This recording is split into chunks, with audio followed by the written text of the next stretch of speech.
আসসালামু আলাইকুম বন্ধুরা, কেমন আছেন? আশা করি সবাই ভালো আছেন। বন্ধুরা, আজকে বেশ কয়েকটি গুরুত্বপূর্ণ বিষয় নিয়ে আপনাদের সামনে আলোচনা করব। আশা করি আপনারা জেনে উপকৃত হবেন এবং অনেক ভালো লাগবে আপনাদের। তো ভিডিওটার শুরু থেকে শেষ পর্যন্ত মন দিয়ে দেখবেন। তো কী দেখবেন সে বিষয়টি তো বলা দরকার। পুলিশ কিভাবে মৃত ব্যক্তির সুরাতহাল রিপোর্ট করে, এর সাথে আলোচনা করব যে ইউডি মামলাটা কি। এর সঙ্গে সঙ্গে আরও একটি গুরুত্বপূর্ণ বিষয় থাকবে, এই কাজগুলো কি একজন পুলিশ কনস্টেবল করতে পারে? অর্থাৎ ইউডি মামলা বা অস্বাভাবিক মৃত্যু মামলা কি পুলিশ কনস্টেবল তদন্ত করতে পারে কি না, এই সমস্ত বিষয় নিয়ে আজকের আলোচনা। তো আবারও অনুরোধ করতেছি, যারা নিয়মিত আমার ভিডিও দেখেন কিন্তু আমার চ্যানেলটি সাবস্ক্রাইব করেননি, তারা অবশ্যই চ্যানেলটি সাবস্ক্রাইব করবেন। হ্যাঁ, ভিডিওটিতে একটি লাইক দিয়ে দেবেন আর ভিডিওটি বন্ধুদের মাঝে শেয়ার করবেন, যেন অন্য সকল বন্ধুরাও দেখে উপকৃত হতে পারে। তো চলুন যথারীতি ভিডিও ঝাঁপিয়ে পড়ি। শুরুতে আমরা আলোচনা করব যে ইউডি মামলাটা কি। আকস্মিকভাবে মৃত্যুর দরুন বা অস্বাভাবিকভাবে মৃত্যুর কারণে কিংবা ছাদ থেকে পড়ে অথবা বর্জ্যপাতে মৃত্যু, বিষপানে মৃত্যু কিংবা গলায় রশি দিয়ে আত্মহত্যা, এমনিভাবে যে নর্মাল যে মৃত্যুগুলো আছে, স্বাভাবিক মৃত্যু যেটা বলি, এর বাইরে যে সকল মৃত্যু আছে, যেমন বন্য প্রাণী দ্বারা আক্রান্ত হয়ে কেউ যদি মৃত্যুবরণ করে, কেউ পাহাড় ধসের কারণে যদি মৃত্যুবরণ করে, কেউ বাস অ্যাক্সিডেন্টের কারণে মৃত্যুবরণ করে, কেউ যদি নদীতে বন্যা হয়ে মৃত্যুবরণ করে, অর্থাৎ স্বাভাবিকভাবে যে মৃত্যু হওয়ার কথা যেটা বারবারই চলে আসছে, এই স্বাভাবিক মৃত্যুর বাইরে যে মৃত্যুগুলো হয়ে থাকে সেই মৃত্যুগুলোকে আইনের ভাষায় ইউডি অর্থাৎ আনন্যাচারাল ডেথ বা বাংলাতে অস্বাভাবিক মৃত্যু বলা হয়। তো এটা কোন আইনের কথা দ্বারা? এটা ফৌজদারি কার্যবিধি আইনের 174 ধারা এবং পিআরবির 299 মোতাবেক কিন্তু ইউডি মামলাটা রুজু করা হয়। তো চলুন এখন আমরা আলোচনা করি যে এই ইউডি মামলা হলে পুলিশ কিভাবে সেই মৃত লাশের সুরাতহাল রিপোর্ট বা পোস্টমর্টম রিপোর্ট করে, সেই বিষয়টি আমরা এখন জেনে নিই। সুরাতহাল রিপোর্ট ফৌজদারি কার্যবিধি আইনের 174 ধারা এবং পিআরবির 299 বিধি, উল্লিখিত বিধি মোতাবেক যেভাবে পুলিশ সুরাতহাল রিপোর্ট প্রস্তুত করে সেই বিষয়টা আমরা শুরু থেকে শেষ পর্যন্ত আজকে আলোচনা করব। সেটা হচ্ছে এরকম যে যার সুরাতহাল প্রস্তুত করতে হবে তার নামটা লিপিবদ্ধ করতে হবে।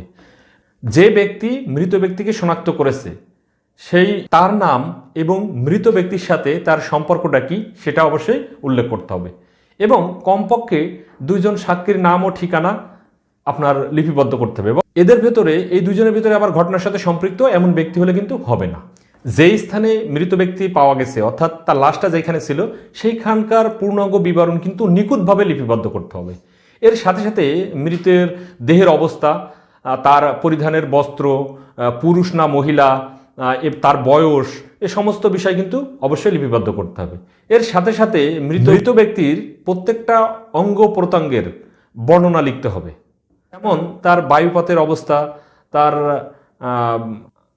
হাত পায়ের অবস্থা, তার নখের অবস্থা, এরকম সমস্ত প্রত্যেকটা অঙ্গ প্রত্যঙ্গের অবস্থা বা বর্ণনা লিখতে হবে। যদি কোনো কিছু উল্লেখ করার মতো থাকে সেটা অবশ্যই উল্লেখ করতে হবে। মৃত ব্যক্তির শরীরে কোনো জখমের বা আঘাতের চিহ্ন আছে কি না এমন বিষয়টি কিন্তু অত্যন্ত নজর দিয়ে দেখতে হবে। যদি থেকে থাকে, দেখা যাচ্ছে কোনো আঘাতের চিহ্ন আছে, তাহলে কি ধরনের আঘাত, বা কোনো জখমের চিহ্ন আছে, সেই জখমটা কি ধরনের জখম। যদি কোনো ক্ষত থেকে থাকে সেই ক্ষতটার দৈর্ঘ্য কত, প্রস্থ কত, গভীরতা এবং কি ধরনের অস্ত্র দ্বারা জখম করা হতে পারে, এই বিষয়ে পূর্ণাঙ্গ বিবরণ কিন্তু লিপিবদ্ধ করতে হবে। এরপরে যদি শরীরের কোনো কাটা বা মটকানো বা কোনো অস্বাভাবিক অঙ্গহানির বিষয়টি থাকে সেটিও কিন্তু অবশ্যই উল্লেখ করতে হবে। শরীরে যদি কোনো গুলির চিহ্ন থেকে থাকে তাহলে গুলিবিদ্ধ জায়গার স্থান, গুলিবিদ্ধ ওর স্থান এবং বের করার স্থান এবং তার পরিধি নিয়েও কিন্তু সুস্পষ্টভাবে সুরাতহাল রিপোর্টের ভিতরে উল্লেখ করতে হবে। মৃত ব্যক্তির কাপড় চোপড়ে শরীরে বীর্যপাত এবং রক্তপাতের বা ছাপের কোনো চিহ্ন আছে কিনা এ বিষয়টি যদি থেকে থাকে সুস্পষ্টভাবে উল্লেখ করতে হবে। যদি না থেকে থাকে সেটিও কিন্তু উল্লেখ করতে হবে। যদি কোনো ব্যক্তি পানিতে ডুবে মারা যায় বা পানিতে চুবিয়ে কেউ হত্যা করে, সেই ক্ষেত্রে তার হাত এবং পায়ের নখের নখ পরীক্ষা করতে হবে। অনেক সময় যদি স্বেচ্ছায় ডুবে মারা যায় তাহলে হাতে পায়ে কাদা থাকতে পারে, আর যদি চুবিয়ে মারে এটা নাও থাকতে পারে, মুষ্টিবদ্ধ ঘাস পাতা নাও থাকতে পারে। এই ধরনের যদি সিমটম থেকে থাকে তাহলে অবশ্যই সূরাত আল রিপোর্টের ভিতরে সেটি কিন্তু উল্লেখ করতে হয়। আসলে যে সকল বিষয়গুলো বললাম এটা ছাড়াও যদি এর অতিরিক্ত কোনো কিছু থেকে থাকে সেটির বিষয়ে পূর্ণাঙ্গভাবে বিবরণ কিন্তু সূরাত আল রিপোর্টের ভিতরে উল্লেখ করতে হয়। মৃত ব্যক্তির গলায় কোনো কাটার দাগ আছে কিনা, কোনো চিহ্ন আছে কিনা, এছাড়াও যেটি আরো মোস্ট গুরুত্বপূর্ণ সেটি আছে যে তদন্তকারী কর্মকর্তা মৃত ব্যক্তির মৃত্যুর কারণ সম্পর্কে এবং তদন্তে তার মতামত ব্যক্ত করবেন। যে তার প্রাথমিক যে ধরেন আমি একজন তদন্তকারী কর্মকর্তা, আমি পুরো বিষয়টা তদন্ত করে আমার যেটা ওপিনিয়ন সেই বিষয়টি উল্লেখ করতে হবে। যে সকল সাক্ষী ঘটনাস্থলে উপস্থিত হয় এবং মৃত ব্যক্তির শনাক্ত করে সূরাত আল রিপোর্টে তাদের স্বাক্ষর গ্রহণ করতে হবে। এরপরে লাস্ট আপনি প্রেরণ করবেন কিভাবে? মৃত ব্যক্তির সাক্ষ্যের চেকলিস্ট অনুসারে আলামত, যদি কোনো আলামত পাশে পাওয়া যায় বা সাথে থাকে, সংগ্রহ এবং সূরাত আল প্রতিবেদন তৈরি শেষে সংযুক্ত বিপি ফর্ম আছে, সেটা হলো 49 অনুসারে মর্গে প্রেরণ যে চালান ফর্ম আছে, চালান মোতাবেক 3 কপি চালান মোতাবেক সেটা প্রেরণ করা হয়।